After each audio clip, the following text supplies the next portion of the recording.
Бәріне сәлем бауырлар. Бүгінгі видеода біз спорт тарихындағы ерекше орнын қалдырған спортшы Грег Плейт туралы айтатын боламыз.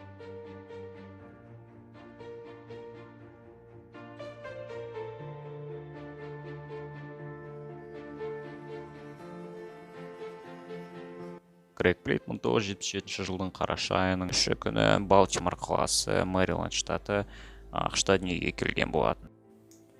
Грег Плейттің отбасының әлеуметтік жағдайы өте жақсы болған болатын. Оның әкесі бизнеспен, ал анасы болса дизайнерлікпен айналысты. Грег кішкентай кезінен өте белсенді, спортқа жақын бала болып өсті. Оны байқаған әкесі үй ішінен Грег Плейт үшін спорт зал істеп берген болатын. Және Грег Плейт бар энергиясын сол жерде шығаратын. Грег жасөспірім кезінде американдық футбол және рестлинг, гольф сияқты спорт түрлерімен айналысқанды ұнатады. 1996 жылы Балтимор қаласында мектепті аяқтаған Грег Плейтке көптеген спорт колледждерінен шақыртулар түседі. Бірақ оның таңдауы әскери академияға түскен болатын. Сөйтіп бұл 4 жылдан соң 2000 жылы оқуын аяқтап рейнджер және десантник атағын алып шығады. Грег Плейттің атында мыңдаған парашюттардан секіру және де спорттан көптеген медальдары болған болатын. Яғни ол өзінің әскерде өте жақсы жағынан көрсете білді. Ол егер әскери адам болып жұмысын жалғастырған болса, онда ол өте биік деңгейлерге жететін еді. Бірақ өмірдің оған дайындаған басқасы болды. Бірге Грег Плейт демалып жатқан қонақ үйде бодибилдингтен жарыс өтіп жатқан болады. Сол жарыстың ұйымдастырушылары Грег Плейтті өзінің қатысушысы деп ойлап қалады. Мұндай жағдай Грег Плейтке өте қызық болады. Осы кезде әскерден кету туралы оған ой келеді. Содан кейін Грег өзінің жаттығуларын өзгертіп, өз денесін жаңа деңгейге көтереді.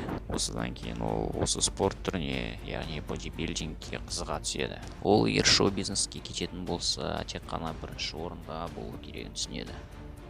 Біршама уақыт өткеннен соң Грег Плейт Лос-Анджелеске көшеді. Сол жылы жыл спортшысы атағын алады.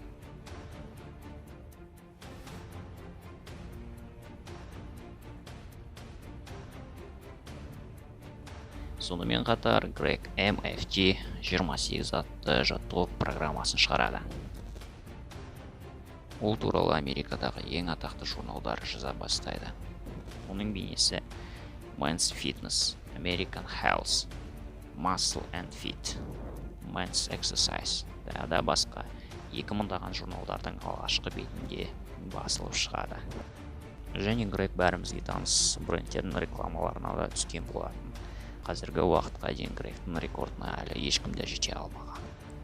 Грег Плейт бодибилдингпен тұрақты түрде айналысып ешқандай орын алмаса да, көптеген видеоларында дәл осы бодибилдинг, яғни денені қалай шығару, қалай тамақтану, физикалық жаттығуларды қалай жасау туралы көптеген пайдалы кеңестер айтқан болатын. Және де сонымен қатар Грег Плейт өте керемет оратор болған болатын. Грег Плейттің денесі оны адамдарды сендіруге өте керемет құрал көзі болып табылды. Сонымен қатар оның өзіне деген сенімділігі өте биік деңгейде болған болатын. Грег адамдарды өмірін босқа өткізбей, пайдалы істер жасауға шақырды. Егер ютубтан Грег Плейттің мотивацияларын іздейтін болсаңыз, олар өте көп. Менің өзім сол мотивациялардың бірін көріп, осы спорт түріне қызыға бастаған болатын. Грег Плейт негізінен көптеген адамдардың өмірін өзгерткен адам.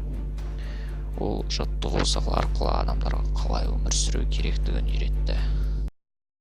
Бірақ 2015 жылдың 17 қаңтарында энергетикалық сусынға арналған жарнама түсіру кезінде Грег Плейт пойыз астына түсіп қайтыс болған болатын.